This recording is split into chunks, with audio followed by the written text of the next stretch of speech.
Kerala police സേന രൂപീകൃതമായത് 2016 പിണറായി വിജയൻ അധികാരത്തിൽ വന്നതിന് ശേഷമാണ് എന്നുള്ള നിലയിലാണ് ഇവിടെ പ്രതിപക്ഷത്തുള്ള ചില അംഗങ്ങൾ അവരുടെ പ്രസംഗങ്ങൾ തുടങ്ങിയതും അവസാനിപ്പിച്ചതും എന്നാണ് എനിക്ക് തോന്നിയത്.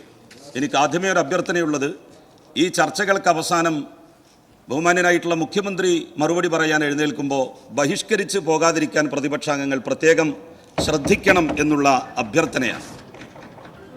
സാർ, എല്ലാ രംഗത്തും പുഴുക്കുത്തുകളുണ്ട്, അത് ശരിയാണ്.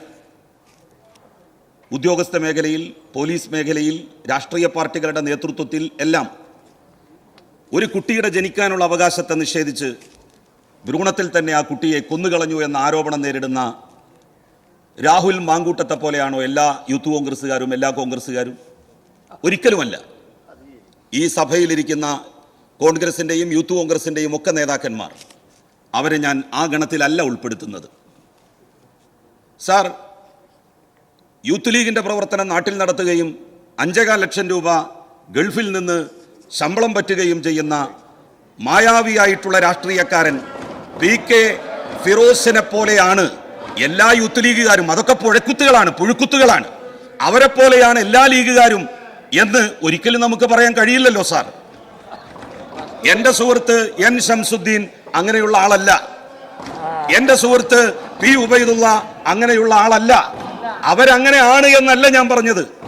അപ്പോ രാഹുൽ മാങ്കൂട്ടത്തെയും PK ഫിറോസിനെയും ഒക്കെ പോലെയാണ് കോൺഗ്രസ്സുകാരും ലീഗുകാരും എന്ന് പറയുന്നത് പോലെയാണ് ചില പോലീസിലെ പുഴുക്കുത്തുകളെ മുൻകൂട്ടി നിശ്ചയിച്ചുകൊണ്ട് അല്ലെങ്കിൽ അവരെ ചൂണ്ടിക്കാണിച്ചുകൊണ്ട് അവരെ പോലെയാണ് കേരള പോലീസ് എന്ന് പറയുന്നത്. സാർ,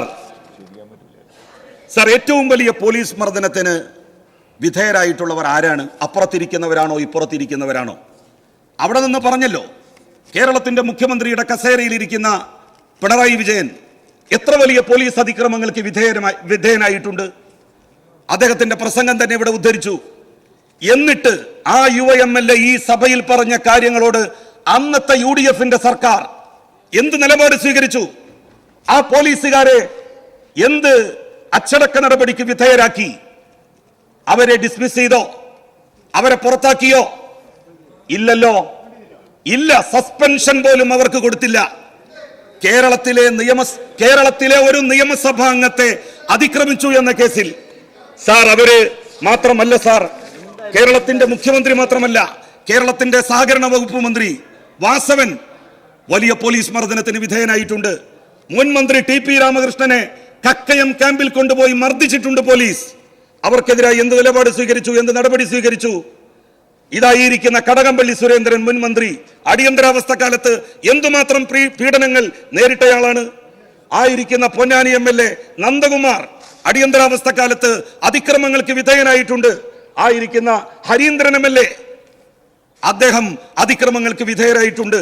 ഈ ആളുകളെ ആക്രമിച്ച പോലീസുകാർക്കെതിരായി അന്നത്തെ UDF-ന്റെ സർക്കാർ എന്ത് നിലപാട് സ്വീകരിച്ചു അന്നത്തെ UDF-ന്റെ സർക്കാർ?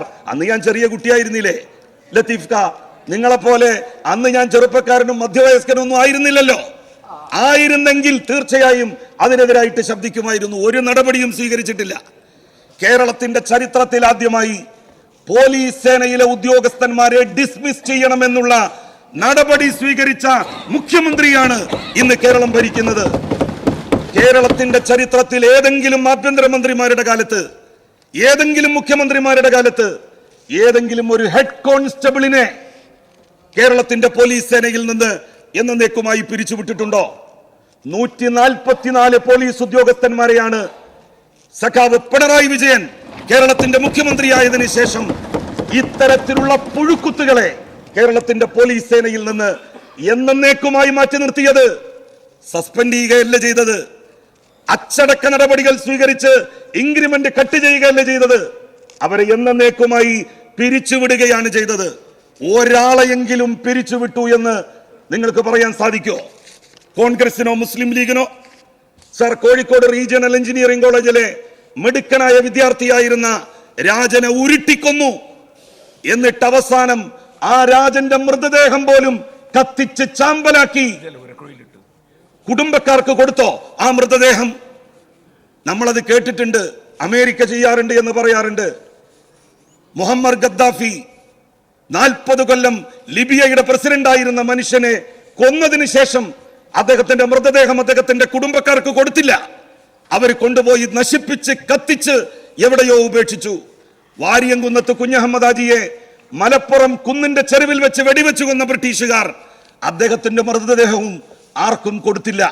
എവിടെയോ കൊണ്ടുപോയി കത്തിച്ച് കടലിൽ മുക്കിത്താഴ്ത്തി എന്നാണ് ചരിത്രം പറയുന്നത്.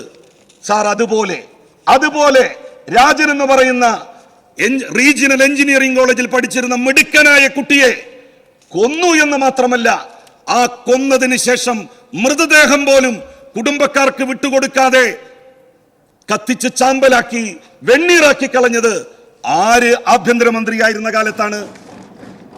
UDF ഭരിച്ചിരുന്ന മുസ്ലിം ലീഗിന് ഭരണ പങ്കാളിത്തമുള്ള സർക്കാർ, കോൺഗ്രസിന്റെ നേതൃത്വത്തിലുള്ള ഗവൺമെന്റ് നമ്മളുടെ നാട് ഭരിക്കുന്ന സമയത്തല്ലേ ആലപ്പുഴ ലജ്നത്തുൽ മുഹമ്മദിയയുടെ നേതൃത്വത്തിൽ ഒരു വലിയ നബിദിന റാലി നടന്നു. എന്നാണ് നടന്നത്? UDF ഭരണകാലത്ത്. അന്നാണ് ആ നബിദിന റാലിയിലേക്ക് പോലീസ് വെടിവെച്ചത്. എങ്ങാനും ഇന്നൊക്കെയാണ് അത് നടക്കുന്നതെങ്കിൽ നിങ്ങൾ ഈ കേരളം ചുട്ട് ചാമ്പലാക്കും. 2 പേരാണ് അന്ന് ആലപ്പുഴയുടെ മണ്ണിൽ മരിച്ചു വീണത് എന്നുള്ള കാര്യം നിങ്ങൾ മറന്നു പോകരുത്. സിറാജുന്നിസ എന്ന് പറയുന്ന പെൺകുട്ടിയെ നിങ്ങൾ മറന്നുപോയോ? 11 വയസ്സുള്ള എട്ടും പൊട്ടും തിരിയാത്ത പെൺകുട്ടി തന്റെ വീടിന്റെ മുറ്റത്ത് കളിച്ചുകൊണ്ടിരിക്കവെയാണ് പോലീസിന്റെ വെടിയേറ്റ് മരിച്ചത് എന്നുള്ള കാര്യം മറക്കരുത്. ലീഗ് ഭരണത്തിലായിരുന്നു എന്ന്. BJPയുടെ അഖിലേന്ത്യാ പ്രസിഡന്റ് മുരളി മനോഹർ ജോഷി നടത്തിയ ഏകതാ യാത്രയുടെ ഉപജാഥ എന്നുള്ള നിലയിൽ മുസ്ലിം സാന്ദ്രീകൃത മേഖലയായിട്ടുള്ള പ്രദേശത്തുകൂടെ BJPയുടെ റാലിക്ക് കടന്നു പോകാൻ ആരാണ് അനുവാദം നൽകിയത്? അതനുവാദം നൽകിയതല്ലേ യഥാർത്ഥത്തിൽ അന്ന് സിറാജുന്നിസ വെടിയേറ്റ് മരിക്കുന്ന സാഹചര്യം ഉണ്ടാക്കിയത്? സാർ, ഇതുപോലെ എത്രയെത്ര സംഭവങ്ങൾ, പോലീസ് അതിക്രമങ്ങൾ, കസ്റ്റഡി മരണങ്ങൾ. ആ കസ്റ്റഡി മരണങ്ങൾ അന്വേഷിക്കേണ്ടത് കേരളത്തിലെ പോലീസ് അല്ലെന്ന് തീരുമാനിച്ച മുഖ്യമന്ത്രിയാണ് കേരളത്തിന്റെ മുഖ്യമന്ത്രിയുടെ കസേരയിൽ ഇരിക്കുന്നത്. അത് കേന്ദ്ര ഏജൻസികൾ, ബാഹ്യ ഏജൻസികൾ അന്വേഷിക്കട്ടെ എന്ന് തീരുമാനിച്ച മുഖ്യമന്ത്രിയാണ് നമ്മളുടെ മുഖ്യമന്ത്രി എന്നുള്ളത് നിങ്ങൾ മറന്നു പോകരുത്. ഇത്തരത്തിലുള്ള പുഴുക്കുത്തുകളെ ഏത് സേനയിലായാലും വെച്ച് പൊറുപ്പിക്കില്ല എന്ന നിലപാടാണ് സർക്കാർ എടുത്തത്. 2.5 കൊല്ലം മുമ്പ് നടന്ന ഒരു സംഭവം ഇന്ന് നിങ്ങൾ ഉയർത്തിക്കൊണ്ടുവരാൻ വന്നപ്പോ, അത് മാധ്യമങ്ങളിലൂടെ അറിഞ്ഞപ്പോ ഉടനെ തന്നെ പോലീസ് ഉദ്യോഗസ്ഥന്മാരെ സസ്പെൻഡ് ചെയ്ത നിലപാട് സ്വീകരിച്ച ഈ മുഖ്യമന്ത്രിയെ നിങ്ങൾക്ക് എങ്ങനെയാണ് വിമർശിക്കുവാൻ വേണ്ടി കഴിയുക? സാർ, ഇന്നത്തെ ഈ അടിയന്തര പ്രമേയത്തെ അതിശക്തമായി എതിർത്തുകൊണ്ട് ഞാൻ അവസാനിപ്പിക്കുന്നു.